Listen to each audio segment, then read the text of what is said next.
sahbihi ajma'in, amma ba'd. Jamaah salat Isya yang dirahmati Allah, sebelum sama-sama kita melaksanakan salat tarawih dan witir secara berjamaah, perlu jamaah ketahui beberapa informasi. Pertama, petugas untuk sholat tarawih dan kultum pada malam hari ini yang bertindak sebagai kultum yang sama-sama kita muliakan, Ustaz Dr. Andes Haji Mustami Hussein. Alhamdulillah beliau telah hadir bersama kita. Imam Ustaz Haji Abdul Rashid dari SMA. Berikutnya juga kami sampaikan laporan keuangan Masjid Amatul Ummah, yakni pemasukan pada malam yang lalu. Alhamdulillah terkumpul Rp3.990.000. Jazakallahu khair atas segala yang diinfakkan di masjid kita. Mudah-mudahan Allah senantiasa memberi dan melimpahkan taufik dan hidayahnya. Amin ya rabbal alamin.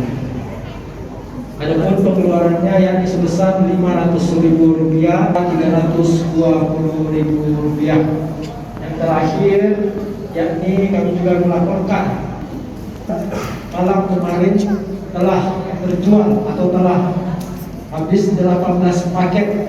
Alhamdulillah, sehingga sampai dengan saat ini jumlah paket yang sudah laku sebesar 579 paket. Alhamdulillah.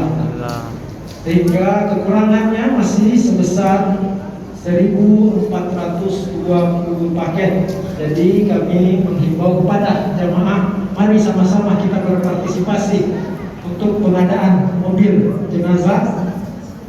Senantiasa mudah-mudahan mobil jenazah ini kita dapat menggunakan, dan melalui mobil jenazah inilah amal jariah kita bisa kita sampaikan kepada Allah Subhanahu wa taala. Demikian yang dapat kami sampaikan. Bagi dan kurangnya mohon maaf. Wabillahi taufiq wal hidayah. Assalamualaikum warahmatullahi wabarakatuh. Waalaikumsalam warahmatullahi wabarakatuh. Alhamdulillah, wassalatu wassalamu ala Rasulillah Sayyidina Muhammad ibn Abdillah, la haula wa la quwwata illa billah, amma ba'd. Qala Allah Subhanahu wa ta'ala fi Qur'anil Karim, a'udzu billahi minasy syaithanir rajim. Bismillahirrahmanirrahim. Duribat 'alaihimul dhillah aynama thuqifu illa bihablin minallah wa hablin minan nas. La ilaha illallah. Jamaah takbir memuliakan Allah. Alhamdulillah, dengan hidayah dan izin Allah kita sudah berada pada malam kelima Ramadan. Sudah 4 puasa yang kita selesaikan.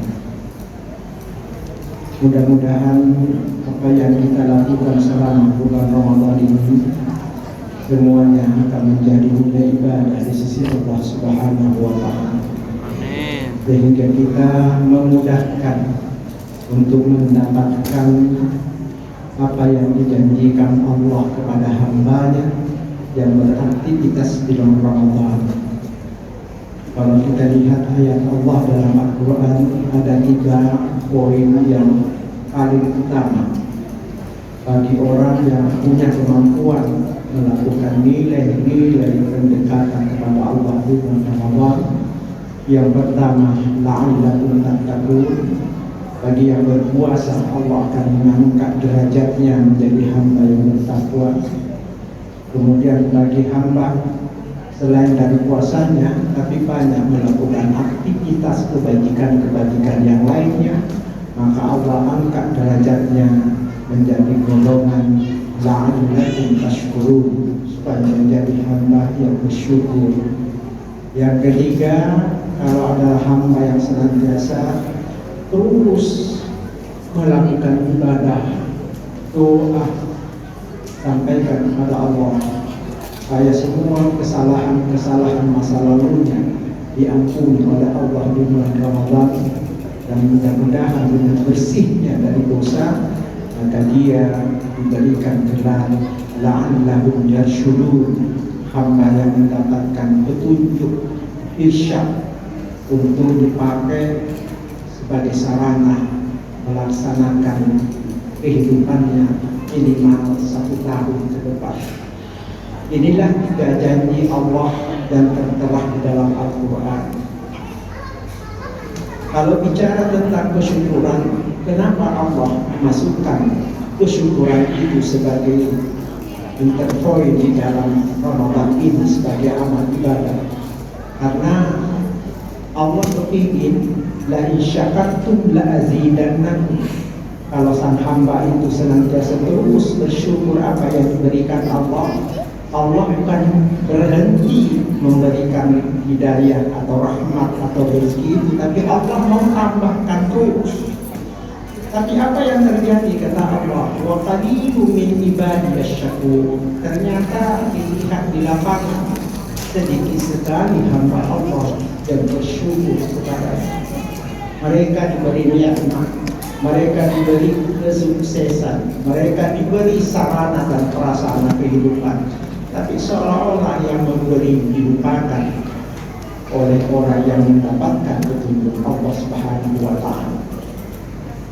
Baik Bapak Ibu dan jemaah tarawih yang dimuliakan Allah, malam ini saya akan mencoba mengangkat tentang masalah kesalehan sosial. Kita mungkin sudah saleh. Kenapa? Karena kita sudah taat menjalankan perintah Allah, taat melakukan kebajikan-kebajikan. Tapi kata seorang ulama besar di zaman dahulu yang namanya Ibnu Qudamah pernah mengatakan, ada 2 bentuk kesalehan. Salihun li nafsi, ada salihun li nafsihi wa li ghairi. Ada orang saleh hanya untuk stok dirinya saja. Alhamdulillah perintah Allah dikerjakan dengan baik, melakukan semua sarana kebajikan, berbuat baik kepada sesama, tapi hanya stok untuk dirinya saja. Tapi ada yang terbaik, kata beliau, adalah salihun li nafsihi wa li ghairi. Di samping memperbaiki dirinya dan juga banyak kepedulian terhadap sesamanya. Barangkali ini yang perlu kita angkat untuk permukaan di bulan Ramadan ini.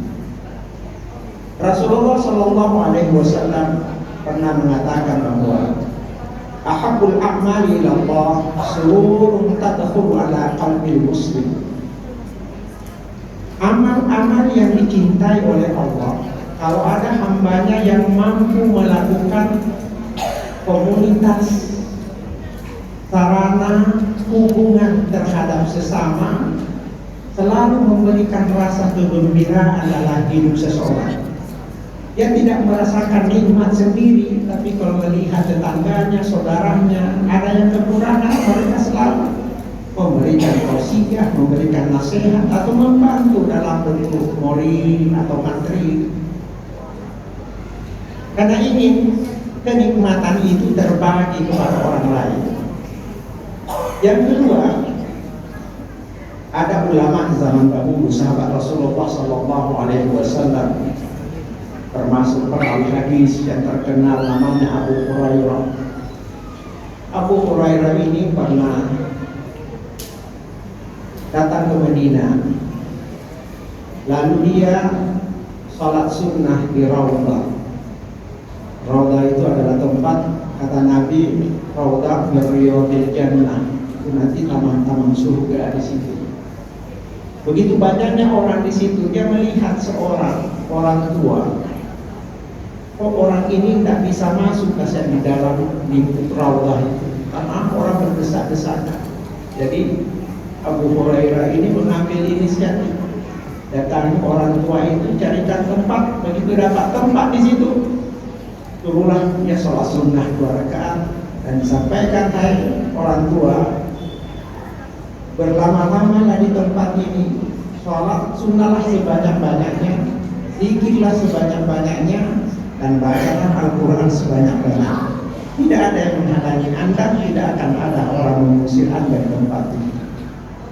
Ternyata orang tua itu betul sholat sunnah 2 rakaat. Setelah sholat sunnah 2 rakaat, berdoa sejenak, lalu dia keluar. Abu Hurairah dalam hati kecilnya barangkali mengatakan, aduh, orang tua ini saya sudah setengah mati mencarikan tempat, kenapa dia tinggalkan?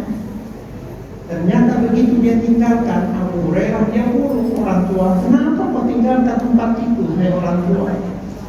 Kata orang tua itu, hai Abu Hurairah, saya mau mencari pahala yang lebih besar ketimbang dengan tempat ini. Kata Abu Hurairah, masih adakah tempat, masih adakah pahala yang lebih besar ketimbang dengan salat sunnah di tempat ini? Kata orang tua itu, apakah kamu tidak pernah mendengarkan hadis Rasulullah? Apa kata Rasulullah? Manusia akhafu, kalau ada orang berjalan mencari saudaranya, ahabba ilaihi min an aqtabiba bihadal masjid. Kalau ada orang keluar mencari saudara-saudaranya yang perlu bantuan, lalu dia memberikan atau dia menolong langsung, apa yang dilakukan orang itu jauh lebih besar, kata Rasulullah, daripada kita i'tikaf di masjid ini selama 1 bulan penuh. Maka saya keluar dari tempat ini karena masih banyak saudara-saudara kita di Madinah ini yang perlu mereka bantuan, perlu urunan tangan kita. Dan saya yakin kalau menemukan itu lalu kita berikan mereka, Masya Allah, itu suatu nilai yang besar diberikan oleh Allah Subhanahu wa Ta'ala, sebagaimana yang disampaikan Rasulullah kepada kita. An amsya ma'akhi bi hajati ahabbu ilayya an aqtabiba bi hadzal mahsil syahra, kata Rasulullah. Kalau ada orang membantu saudaranya, sengaja dia pergi mencari orang-orang yang perlu bantuan, karena dia bantu, kalau selanjutnya dihitung pahalanya yang diberikan oleh Allah Subhanahu wa Ta'ala lebih besar pahalanya seolah-olah dia i'tikaf di masjid ini selama 1 bulan.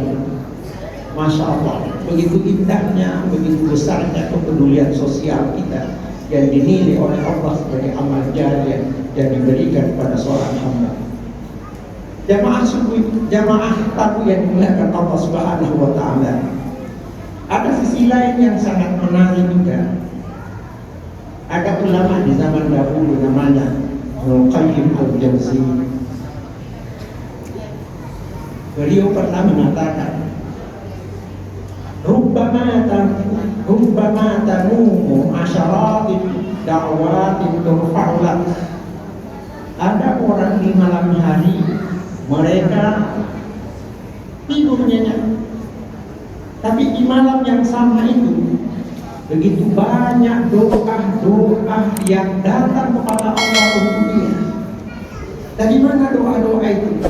Antara lain adalah fakirun an'antahu, dari orang-orang miskin yang pernah dia bantu. Hazinun as'atahu, adalah orang-orang yang pernah menderita, orang-orang yang susah. Nah sekarang mereka semua itu sudah bahagia, mereka sudah enak hidupnya atas bantuan yang pernah diberikan oleh orang-orang yang ada kepedulian sosial terhadap sesama manusia. Nah itulah yang selalu berdoa kepada Allah. Setiap orang berdoa kepada Allah Subhanahu wa Ta'ala tidak pernah ditinggalkan orang yang pernah membantunya. Inilah satu amalan yang begitu berharga dan selalu diangkat oleh Allah dan disampaikan kepada kita supaya kita selalu punya rasa kepedulian terhadap sesama manusia. Apalagi bulan Ramadan. Di bulan Ramadan inilah tempatnya berlipat semua amal yang pernah kita kerjakan. Kalau di bulan Ramadan sering kita mendengarkan satu pekerjaan bisa diberi pahala oleh Allah sampai 10 kali lipat. Tapi di bulan Ramadan sampai 700 kali lipat. Kalau riwayat lain mengatakan kalau sunnah-sunnah Rasulullah saja kita lakukan di bulan Ramadan, nilai pahalanya sama dengan nilai waktu di bulan Ramadan. Masya Allah, begitu besar.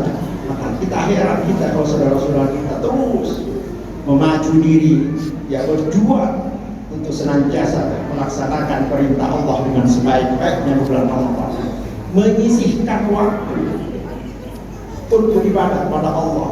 Padahal kita tahu begitu besar, begitu banyak kesibukan yang dilakukan, tapi di bulan Ramadan mereka bisa membagi waktunya untuk ibadah pada Allah Subhanahu wa Ta'ala.